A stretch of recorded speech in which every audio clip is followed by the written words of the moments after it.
么人间天堂？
快！那魔语之人的气息就在里面。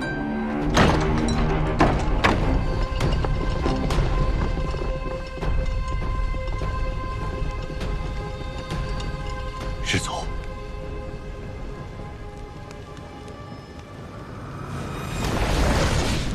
师祖，这是？胆敢擅闯，难道你们也想尝尝尸骨无存的滋味吗？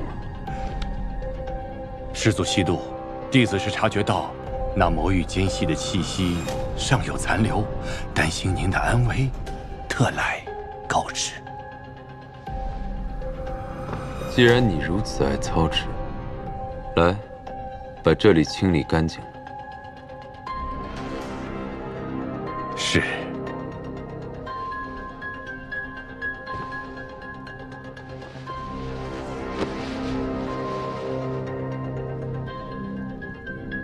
房中只有这一样东西有廖廷衍的气息，看来此人真被杀了。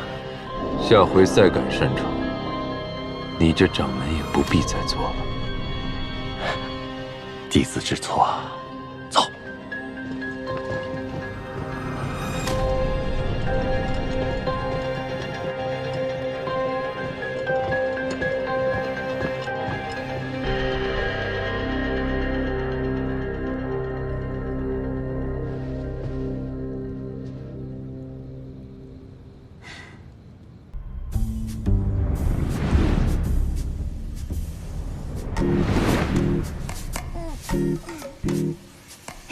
师祖，为什么他看上去好大一个？他伸过来的手也好大一只，简直像个巨人。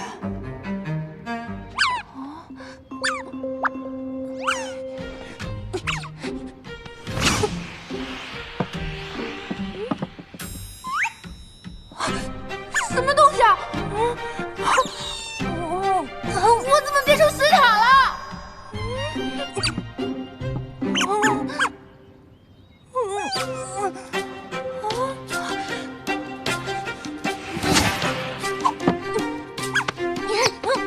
喂，为什么把我变成这样？快把我变回来！我的长腿，美颜。不是我把你变成这样，是你自己想变成这样。听你胡扯，大猪蹄子胡说八道！我给你吃了一枚唤醒丹，会让你变成你心里印象最深刻的样子。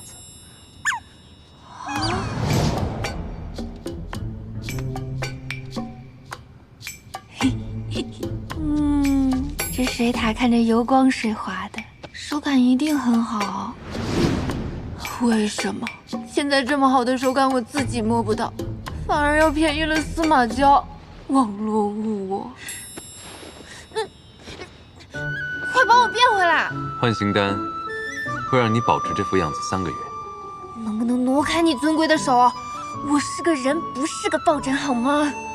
抱枕，能抱着入睡的枕头，此名甚好啊。为什么要给我吃换心丹啊？如今你在外人眼里已经死了啊！不然你迟早会死在诗轩里那个老贼手里。他不是你的守护人吗？哼，他如今这副恭恭敬敬的模样，只是表象。所以你是为我好了，但是水塔也太过分了。我觉得很小学鸡。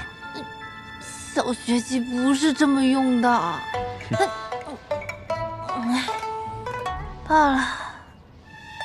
如果睡觉能提升修为，你定能称霸庚辰金府。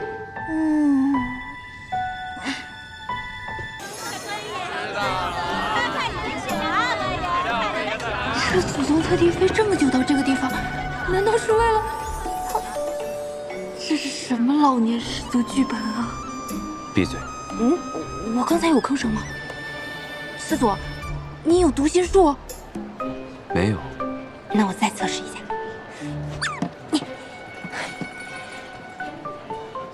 司马昭，你这个丧心病狂的老东西！你是不是在骂我？没有啊。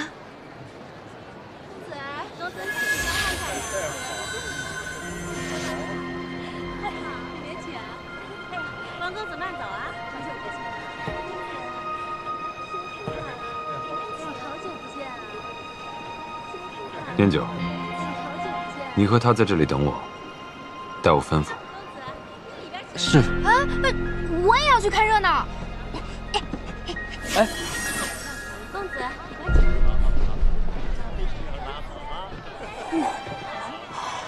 大开眼界！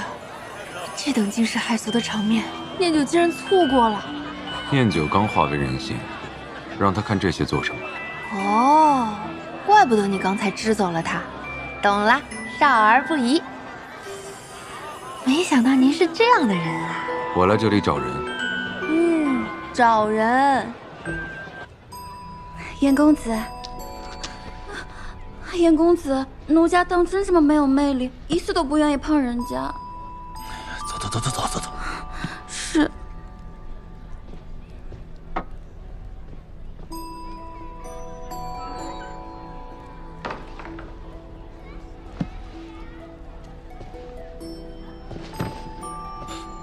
你是何人？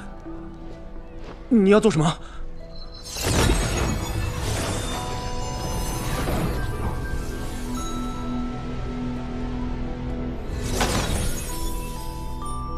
师主，这人和你的家族有什么渊源吗？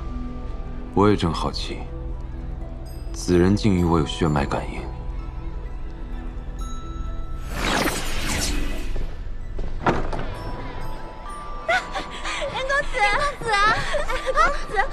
只不过是换了个衣服，他们怎么就把你认作那肾虚公子了？我施了一点障眼法而已。哦，师祖，你是要冒充别人身份打进敌人内部？我还以为你是直球强攻系的，没想到你还能使用迂回战术。还老，还老，严公子，严公子，你如今仍是对我避而不见。是我们以往的誓言都不作数了吗？这小姐姐实在可怜，你要不就别伤她的心了。她伤心与我何干？师祖，切记你现在是严公子，你就对她说，我不值得你对我这么执着。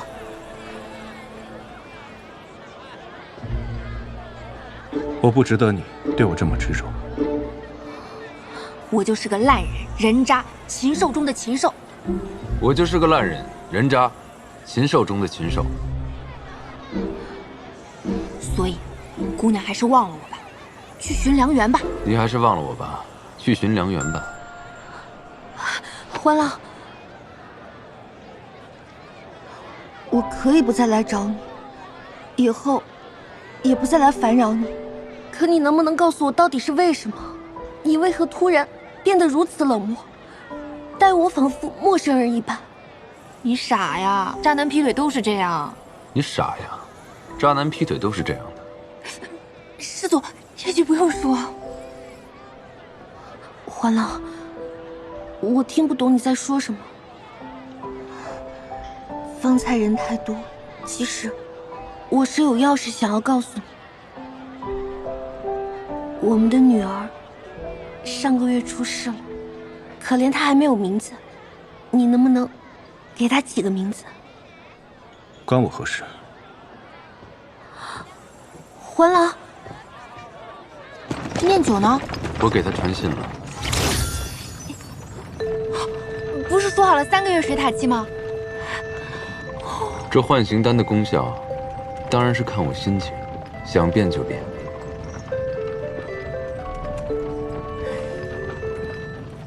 但你如今是已死之人，所以在外人面前，你还是要乖乖的做水塔。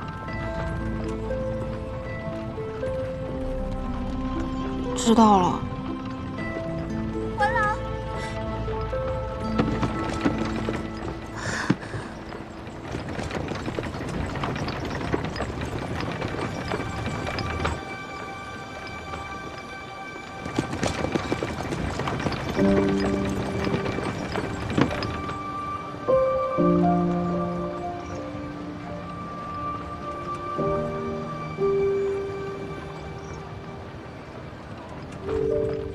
这样看来，那个严公子真是个始乱终弃的大渣男。渣男究竟是何意？就是那种抛妻弃子、该被锤成渣渣的男人。或许会的。什么会的？让他粉身碎骨，变成碎渣。总觉得这祖宗要搞一票大的。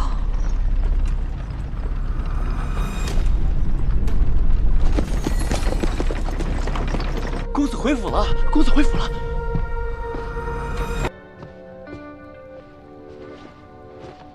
还不休息吗？哦。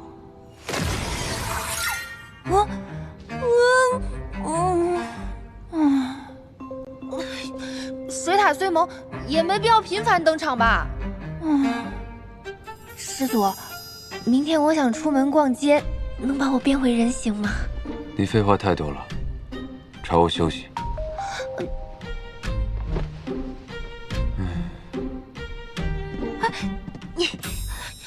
师祖，求你了，你别睡啊，师祖。又来，买个抱枕吧，祖宗，没几个钱。我已经有你一个抱枕了，何须再买？师祖，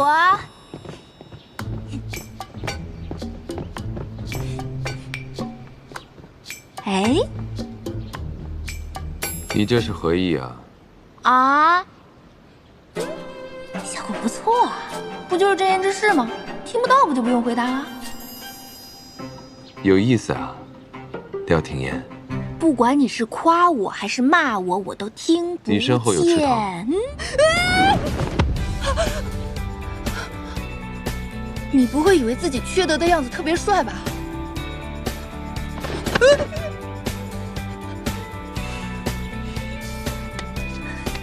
你诚心的是不是？你是不是想捉弄我？我方才提醒过你啊，你身后有池塘，你自己不听，我能有什么法子？你现在为了给我找乐子，真是费尽心机啊！为了捉弄我，你这个小学鸡今天也是很努力呢。若你想玩，我奉陪到底，还玩吗？不玩了，拉我起来。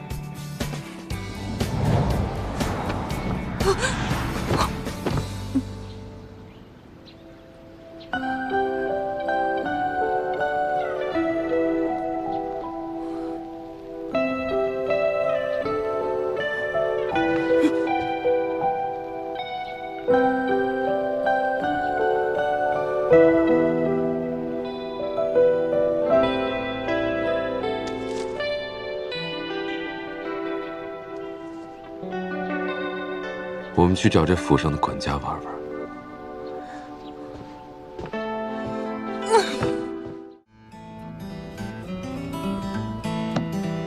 司马交，我们谈谈。你想谈什么？你还想让我被真言之事搞得大出洋相到什么时候？能不能烦请你帮我解开？真的对我的生活造成了很大的困扰。那你可知错了？当初为何对我说好？我已经解释过了，我有我自己的顾虑。你为什么非要逼我说真话？我就想有点自己的空间，怎么了？一个人如果连心里话都要被人听到，那活得多累啊！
再敢用这等凡间俗物戏弄我，我就让你做一辈子水獭。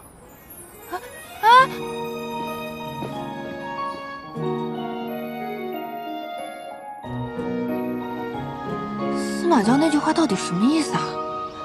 还是说他对我产生了一些非分之想？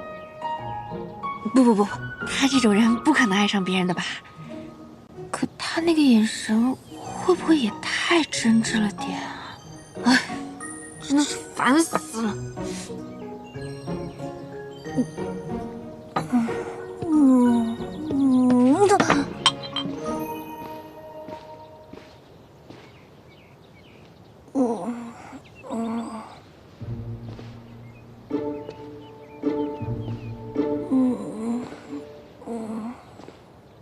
你喝醉了？不可能，我千杯不倒，才喝了1杯，怎么可能醉？你原来是人，如今是一只水獭，酒量自然不同。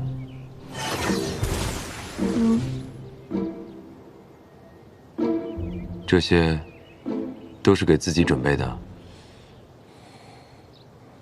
不然呢？算了，本来也是为了庆祝我们解放了大半个严家。那师祖你也吃点吧。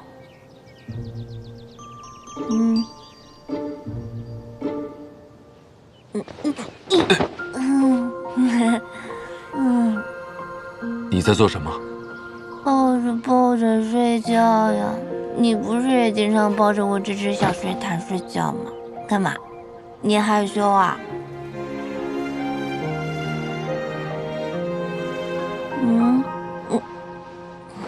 谁害羞了？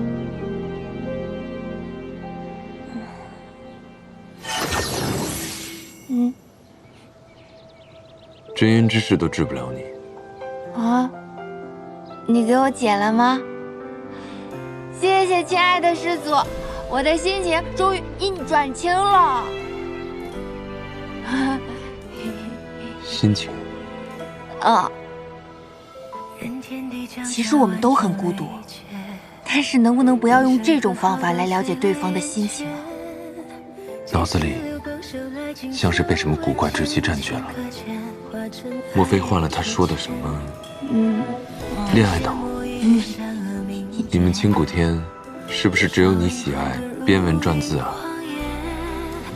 亲爱的又是何种形容？亲爱的是个老少咸宜的称呼，我一般用它称呼我亲近的人，也可以用它称呼最讨厌的甲方客户。想知道一个人的真心，方法有很多。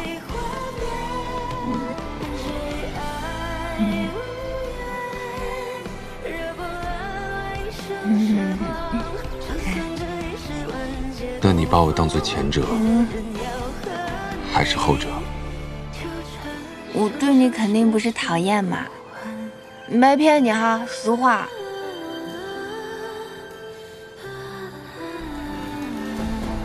实话。你不舒服吗？没有。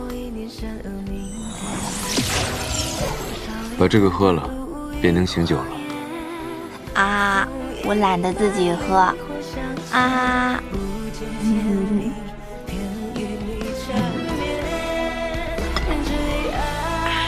来。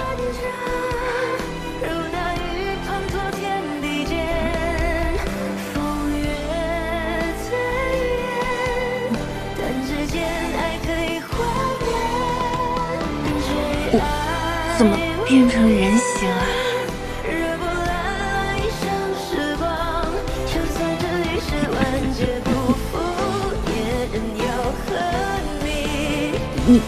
你怎么看着我笑得这么开心啊？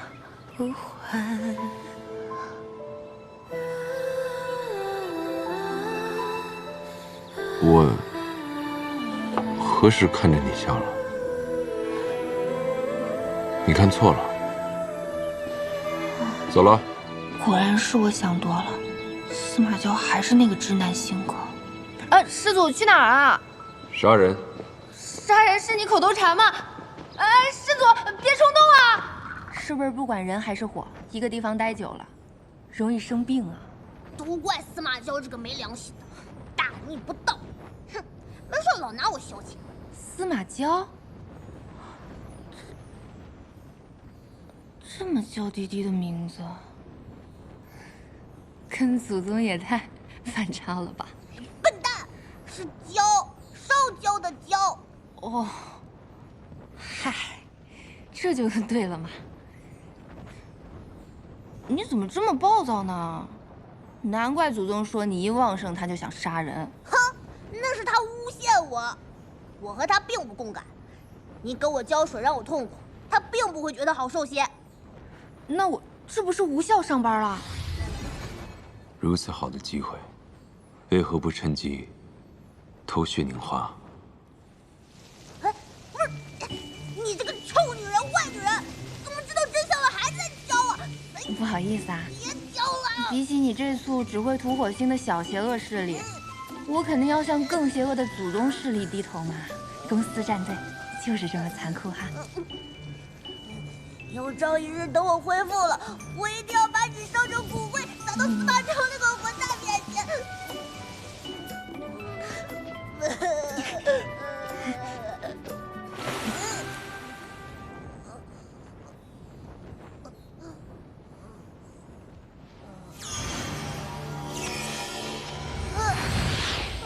我的花，司马昭，好的也是我用你的血养出来的花，你就不心疼自己的血吗？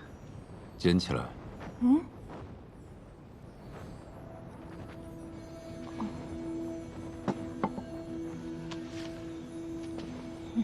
知道这是什么吗？这是花儿，花瓣。想要吗？您都把花扯成这样了，我要它干嘛呀？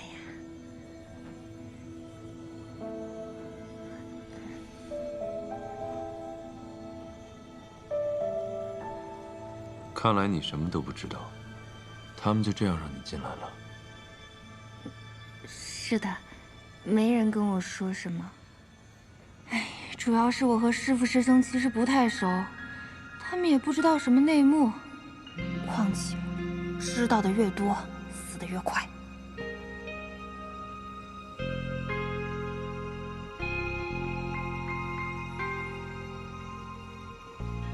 这花赏你了。他竟然对你这么大方！大方。这花瓣好看是好看，可是我能用它来干嘛呀？你竟然不知道，这可是凤山血凝花，一片花瓣就是1000年修为，整个庚辰仙府之人都对它趋之若鹜。哎，这应该算工资。只要你帮我，我给你更多的花瓣。不用啦，谢谢啊。人心不足蛇吞象。说实话，像这种宝贝，我也不是很敢用。万一我一个受不住死了怎么办？小说里很多这种套路的。我今天的活干完了，那我先下班了啊，拜拜。你别走啊，再陪我聊会儿。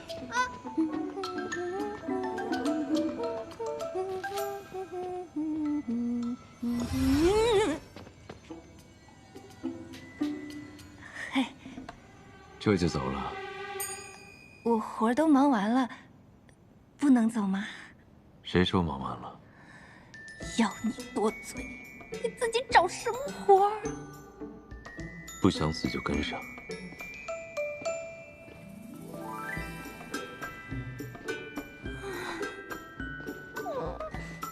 你今日无需再干杂活，只需学会一种杀人的术法。杀人？我不学行不行啊？不学就杀了你。啊！拿起来。拔出来。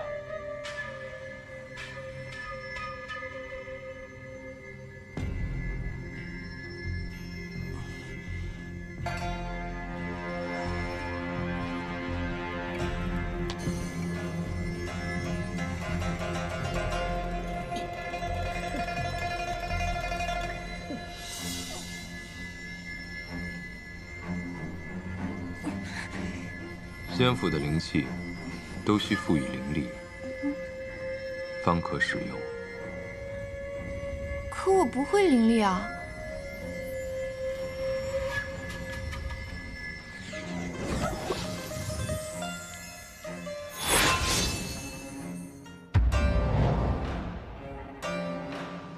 我为什么要学杀人啊？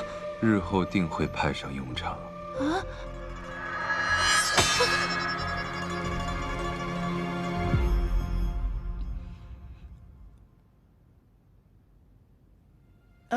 师祖，我先跟您确认一件事儿啊，免得我们日后相处起来拿捏不好分寸。说。那个，您看您给我喂血，把我留在身边，还亲自教我术法。这山上明明那么多人，您偏偏对我一个人这么特别，不会是喜欢我吧？你区区一个筑基期的小修，跟我谈喜欢，你真可笑。我现在长得算挺好看的，也不至于到可笑的程度嘛。而且喜欢跟修为有什么关系呢？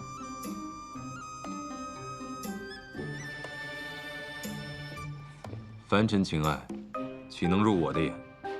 那可说不准，老房子着火一瞬间的事儿。不知所云。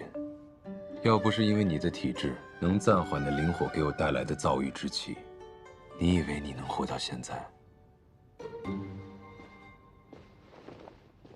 哦，原来我是个移动空调啊！那就是我想多了，司马娇她真的没有感情。哎，那就好，那就好。拜拜啊！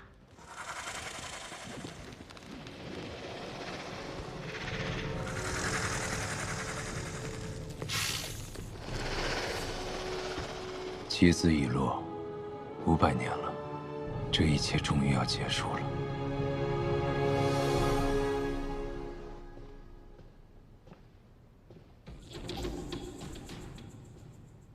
怎么了？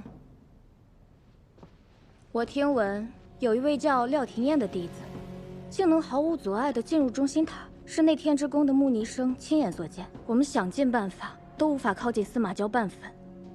他是如何做到的？他如何做到的并不重要，重要的是中心塔之外的结界坚不可破。那个廖廷彦能任意进出，难道结界已经被解除了？这样一来，我们便能伺机而动了。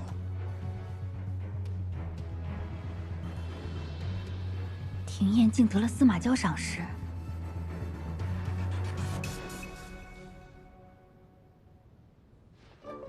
耳塞，打工人的睡眠必备品。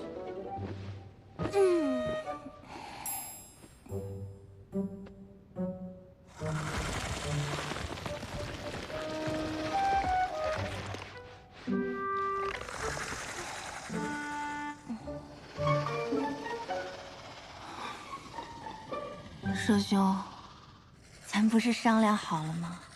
你来了就直接喝，不用叫醒我，走的时候也不用叫醒我。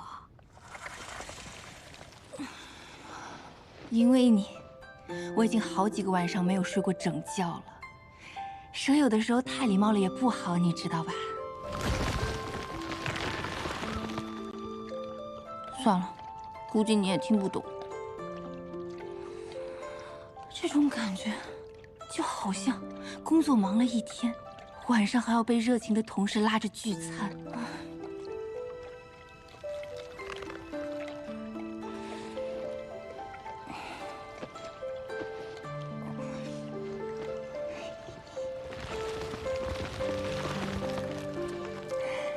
惹不起你，我总躲得起吧？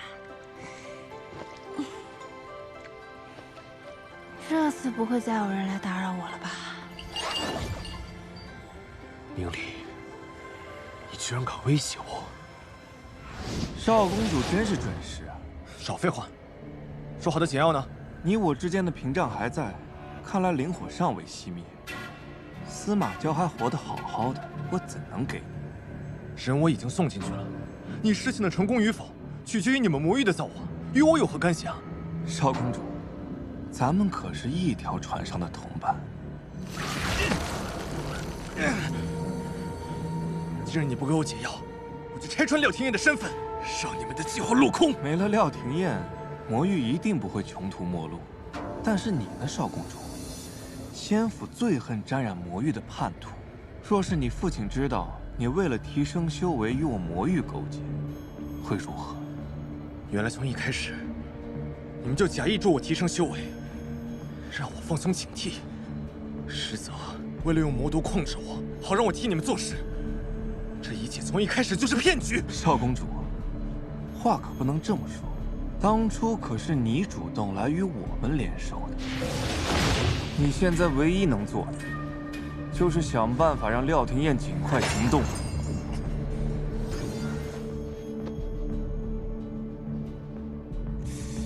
不是吧，又来了！廖廷彦，你究竟在做什么？那……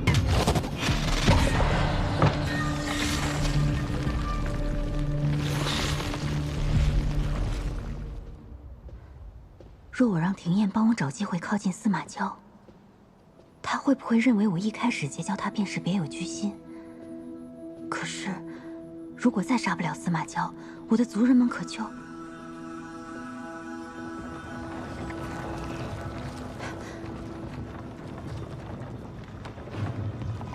这黑蛇怎么在这里？那是廷彦住的地方，难道……救命！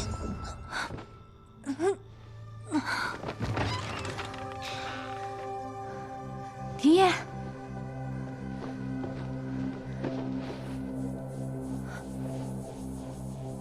不好，那畜生！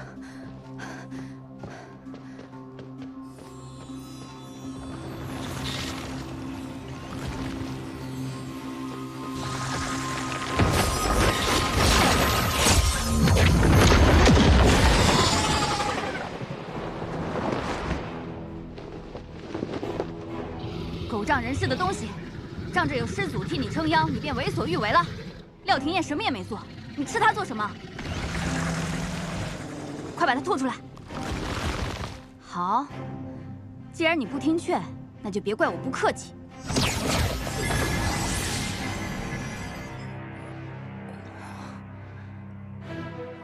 我这是疼晕过去了吗？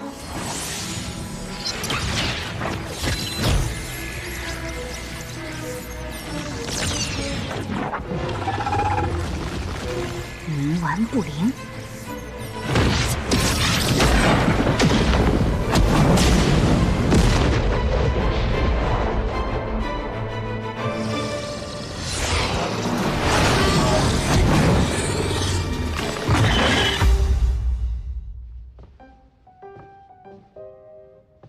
连个布洛芬也没有。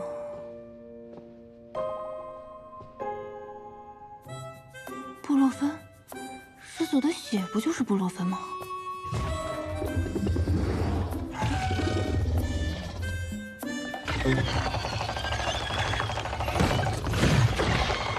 师兄，你怎么了？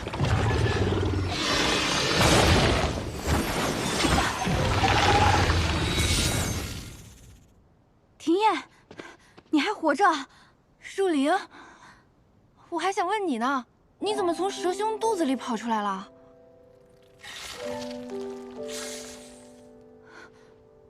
我以为他把你吃了啊，想救你，结果不小心被他给吞了。陆灵，你竟然为了我差点成了蛇兄的晚饭。啊，我拿了他的蛇心，这是不是有什么误会啊？蛇兄蛇还是蛮好的。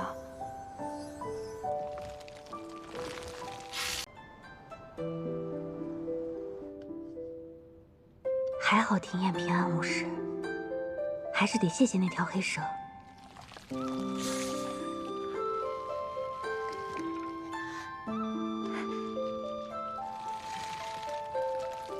蛇兄，别来无恙。不对，说无恙似乎不太妥当。之前是我太鲁莽，我以为蛇兄吞了我的好友廷彦，这才误会了你。今日我向你赔罪。我听说蛇兄喜欢喝这个，我便带来了。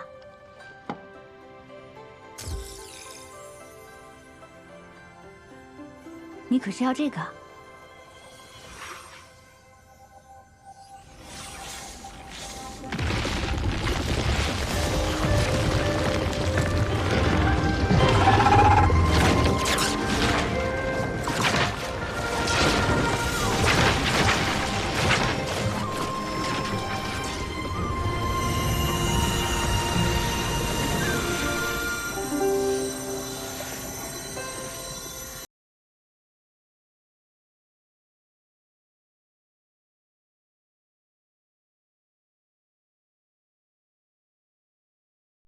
蛇兄，你对我做了什么？我收到这颗，我拿到这颗蛇心之后，一直随身收藏，并未动过任何手脚。我化成人形了，若琳，多亏了你，若琳，你看我等这一天等了好久了，真的，谢谢你，若琳。虽然我也不知道你用了什么方法，但我今天化成人形了，谢谢你。嘿嘿。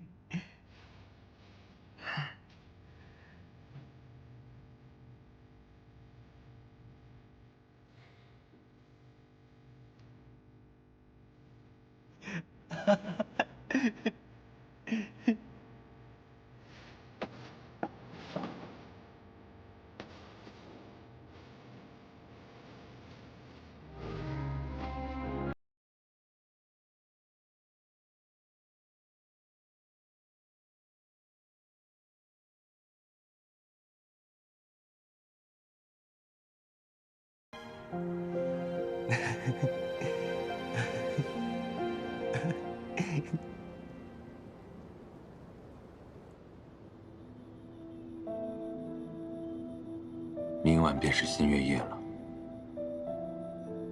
这次机会我定不能错过。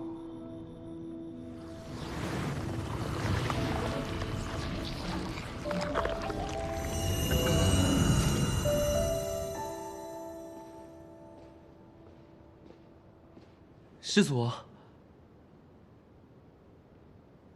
是我化成人形了。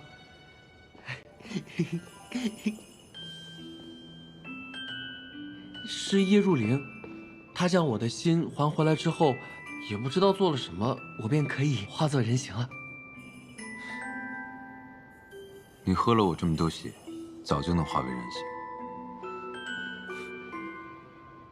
没错，是这样才对。当初师祖用自己的血肉喂养弟子，弟子才可以捡回一条性命。师祖，我的命是你给的，弟子必将誓死跟随。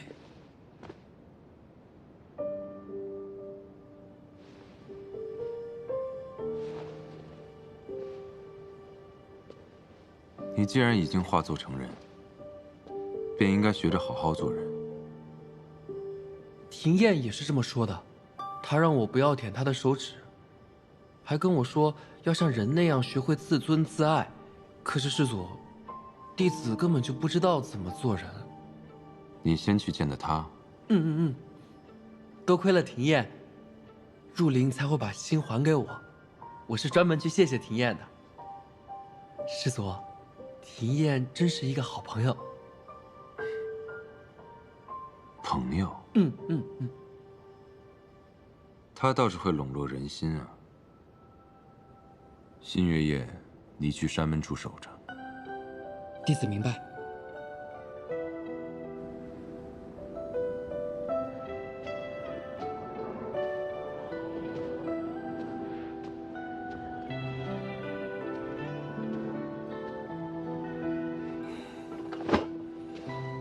师姑，你每天都守在这儿吗？你为什么这么想见师祖啊？师祖以一人之力供养灵火，使得庚辰仙府上下得享无尽灵力。得到师祖的垂青是我自小的夙愿，更是我们天之宫的荣耀。可他阴晴不定的，你不怕他杀了你吗？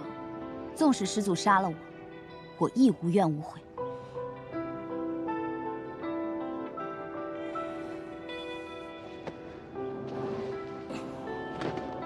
这些修真人士都这么视死如归的吗？我可做不到。活着多好啊，干嘛非要为了别人去死？如果有机会能够活着，怎么样我都会去努力的。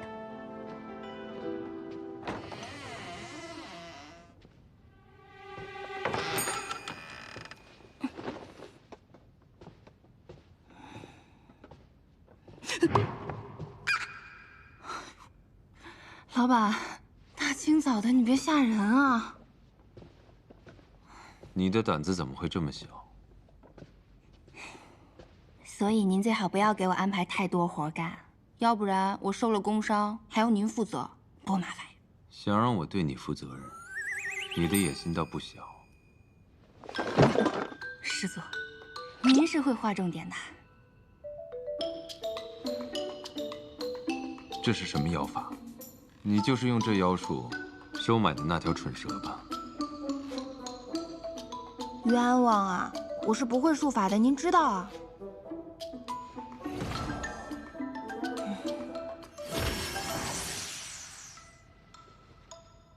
说吧，这是什么术法？这是点赞手势。什么是点赞？就是给老板您拍马屁、戴高帽、捧臭脚。你的手段竟如此上不得台面。那你不也是很受用吗？可惜了，我不爱戴帽子，脚亦不臭，更无需养马。你的诡计要落空了。啊。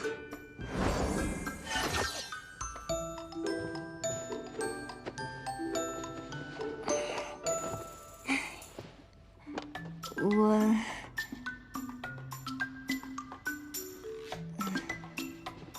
站住！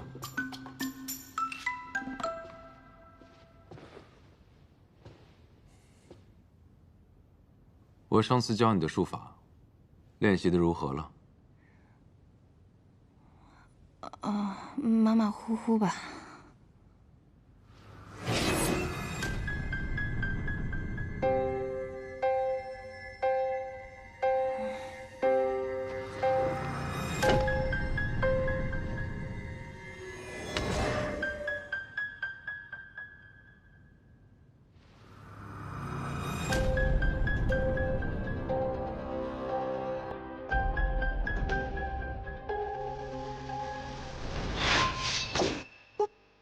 师祖，你干嘛？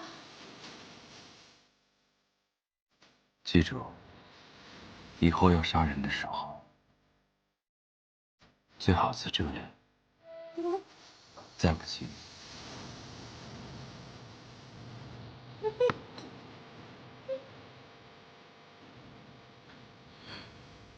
在这里也行。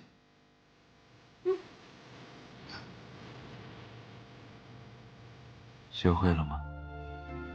学会了，谢师祖赐教。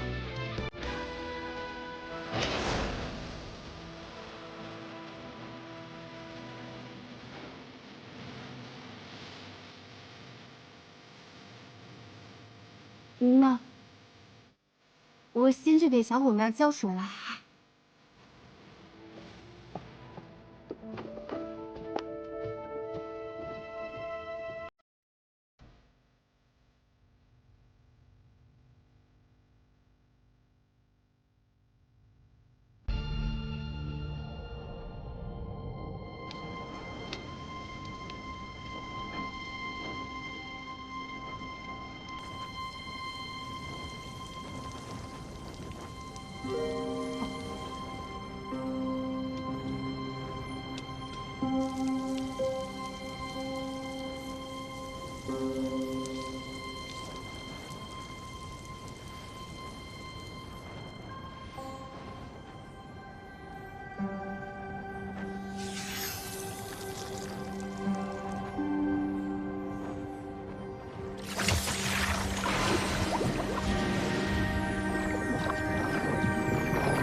原来血凝花是这样长出来的。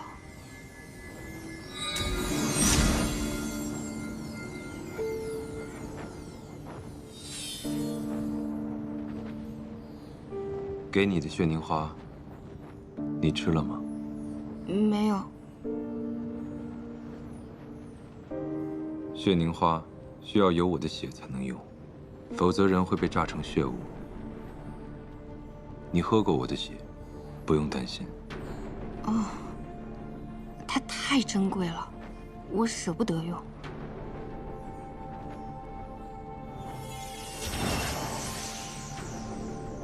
为何不吃？一杯咖啡也就增加个把小时的精神，这一片花瓣增长1000年修为，我怕我撑死。若我非要你吃呢？那我也不吃，我赌一把，看您会不会因此杀了我。这种真心话是能说的吗？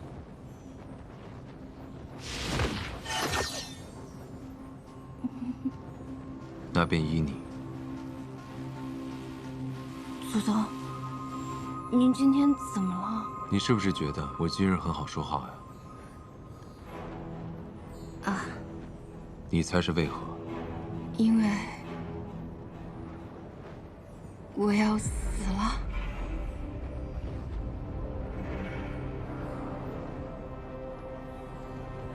要死的不是你。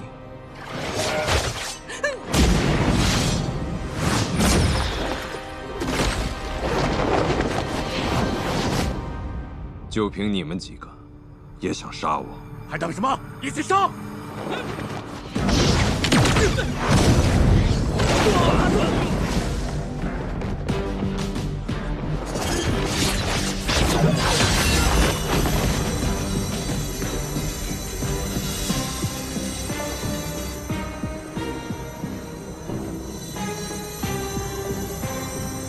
怎么会？你根本没有受到西月的影响，没有元气大伤。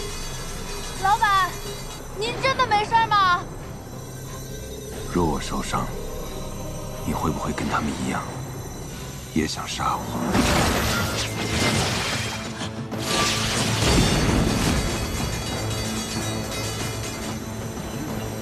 你错了，我的确元气大伤，今日也是我最虚弱的一日。想杀我，现在的确是千载难逢的好机会。只是，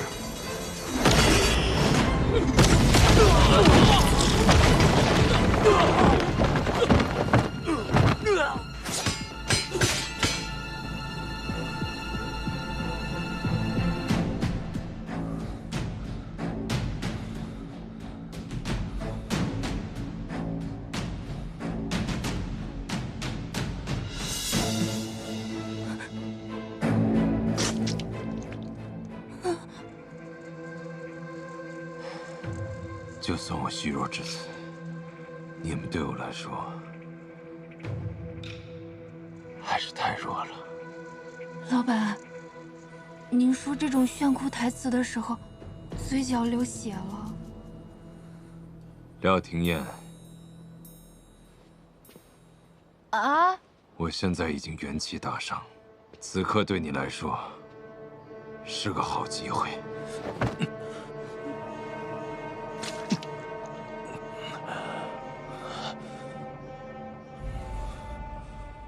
懂了。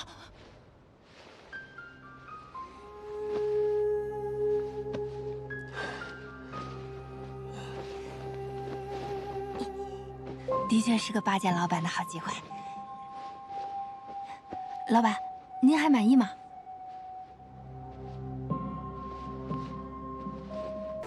师祖，白鹿崖内已准备妥当。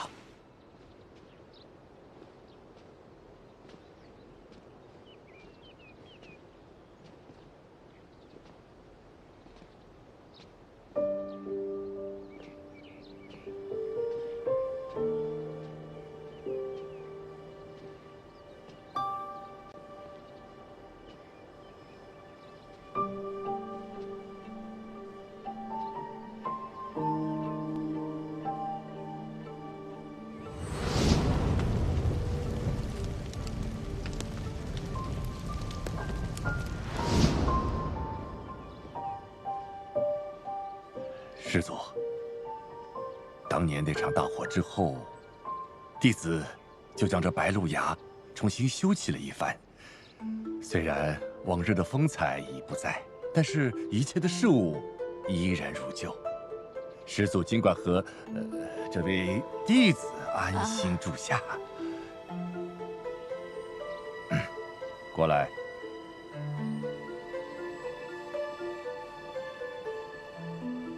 弟子知道师祖不喜被人打扰，弟子特意选了一些傀儡人，他们既无意识，也无灵魂，方便师祖差遣。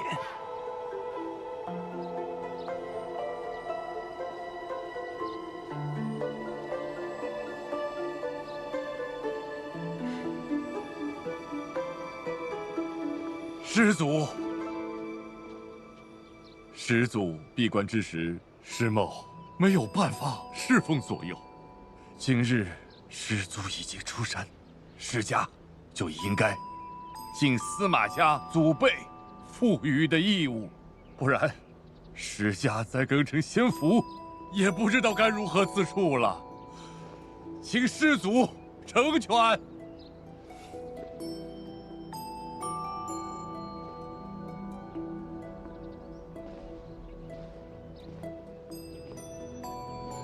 师掌门，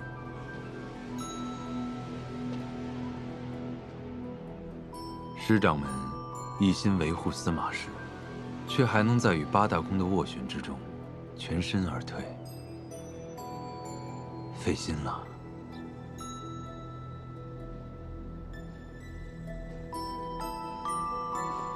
我会为师祖守好更城仙府，等着师祖归来。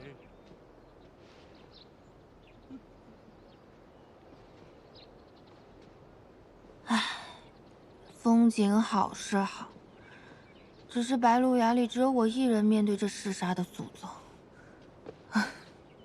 不知道我这条小命还能留多久。你没休息好吗？啊，不是。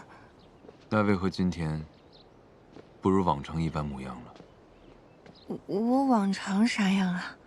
问题不少，废话很多，还尽是些我听不懂的胡言乱语。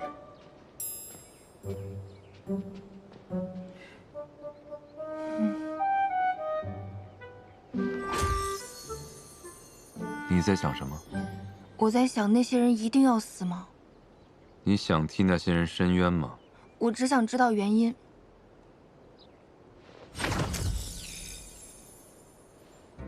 师祖居然没生气，脾气和猫一样难以预判。喜欢这里吗？喜欢。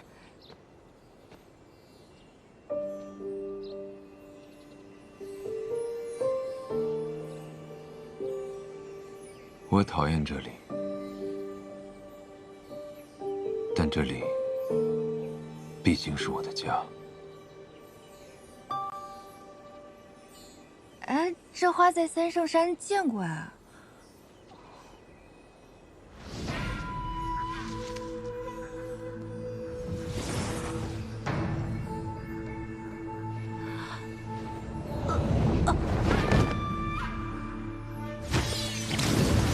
小命差点不保。这些花叫日月幽檀，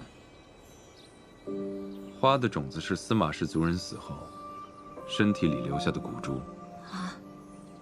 一颗骨珠便能种出一株日月幽檀。那这不就是墓地吗？这么多花，得死多少人啊？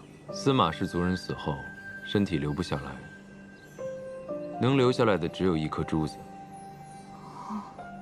以前留存了很多珠子，一部分被我撒进了三圣山，另一部分被我撒在了这里，然后就开出这些花来了。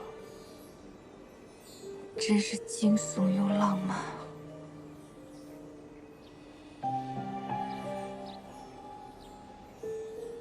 我送你一朵，自己选吧。可我摘花，您不会杀了我吧？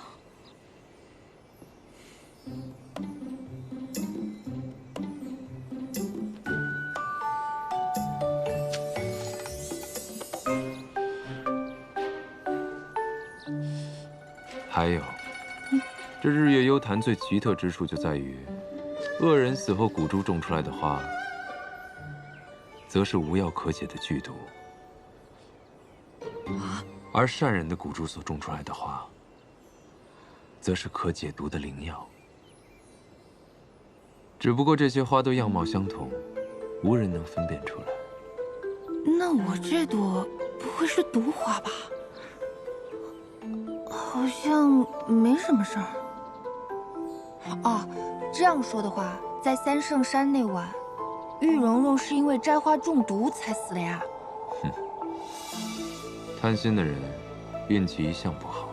还好，当时这花我都没敢动。不过这无药可解的剧毒和可解毒的灵药，不就是以子之矛攻子之盾吗？看你现在还能站在这里，选的应该是灵药，嘿，运气不错。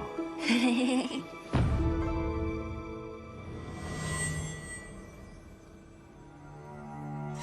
我是被花毒死了吗？这里是哪儿啊？这不是师祖的小火苗吗？小火苗，都给我滚！看见你们就烦。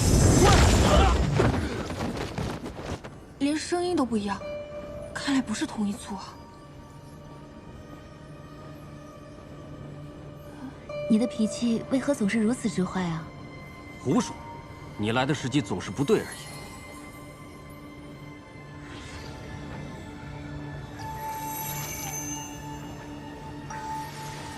他怎么和师祖一样用血供养灵火啊？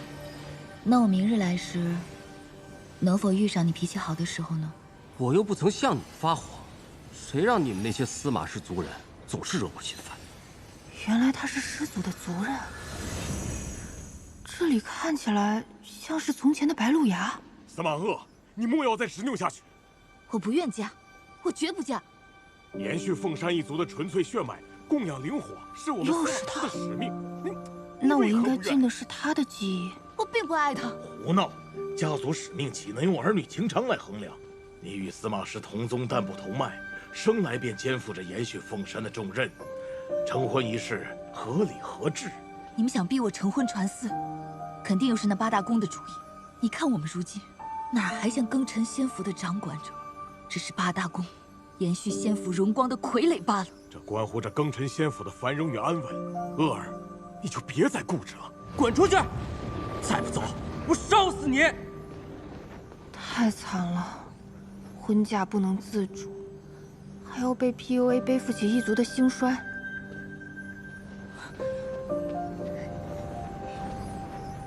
不过，八大公怎么还干逼人结婚传嗣的事儿？如此活着，与笼中的囚鸟有何区别？只要我存在，司马氏的命运便无法改变。这就是人心的贪婪，把我们逼至绝境。若有一天，世间再无凤山灵火，司马氏一族或许能得到解脱。可如今，师祖依旧在供奉灵火。婚礼？啊，他最终还是妥协了。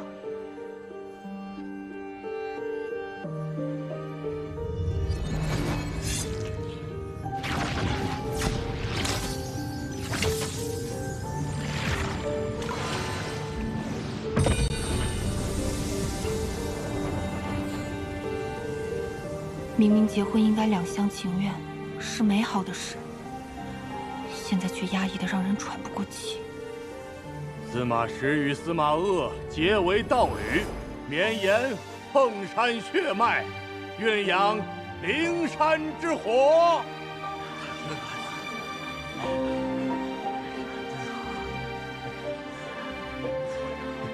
八大公真是让人恶心，难以想象。当年司马一族竟然被八大公如此欺凌。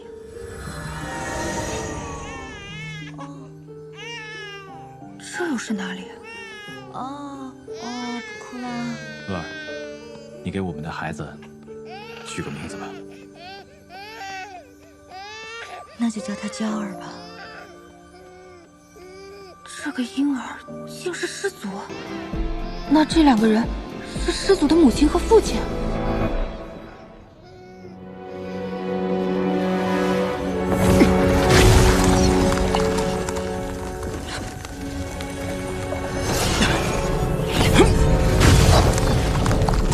发生什么事了？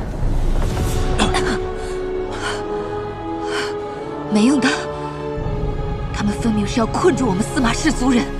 我太祖婆婆已故去，需出山安顿，你们封闭白鹿崖，这是何意？稍后我们会派人将太祖娘娘接出山安葬，司马一族应寸步不移守护灵火，还请师祖潜心安于白鹿崖中。八大公居然这么明目张胆！这和将我们当做囚徒有何区别？你们眼里还有我们这些师祖吗？阵法乃8大宫联合封印，只进不出，还请师祖莫要徒劳破阵。从师祖的上一代开始，就逃不过被8大宫联合封困的命运吗？师祖娘娘，你不是护送太祖婆婆的尸身去阵法外吗？怎么这么快就回来了？昨日8大宫公主特意打开封印阵法的缝隙，让我将太祖婆婆的尸身送去衙外安葬。结果，快说！结果，那些8大宫之人竟然将太祖婆婆的尸身给享酒宴之欢。这简直是畜生！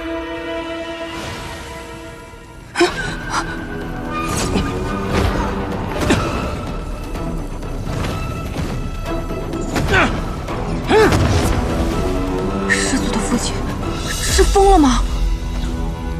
他是想毁了白鹿崖吗？干什么？疯了！干什么呢？这是！就是啊！哎呀，不是！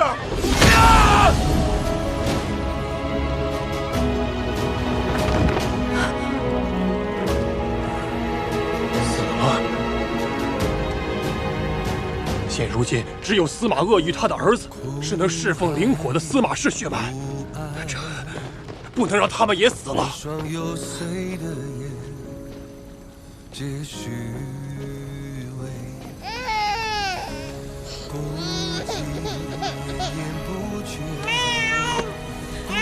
不要！如今要尽快让娇儿与灵火相融，这样8大宫的人便不敢对他出手了。若是融合灵火，他将永生的活在灵火灼烧的痛苦之中。我不愿意他有这样的一生，不如就此结束凤山一族世代的悲剧。鄂儿啊，这便是娇儿降生世间的使命。她拥有凤山返祖血脉，至纯而强大，她便是我们司马一族重振的希望。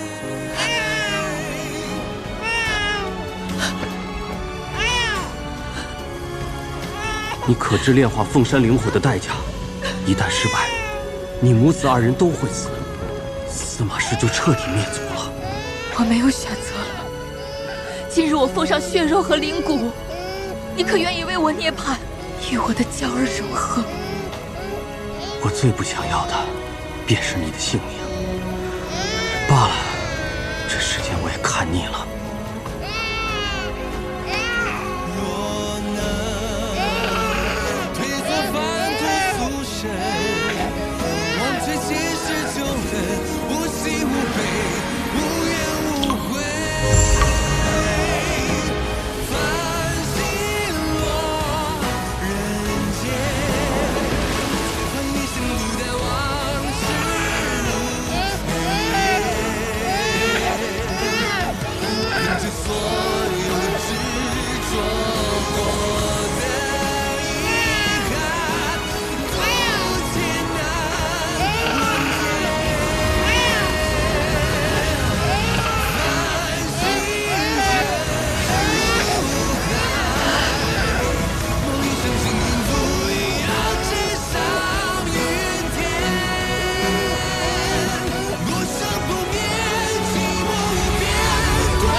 从此，你便是世间仅剩的司马氏血脉了。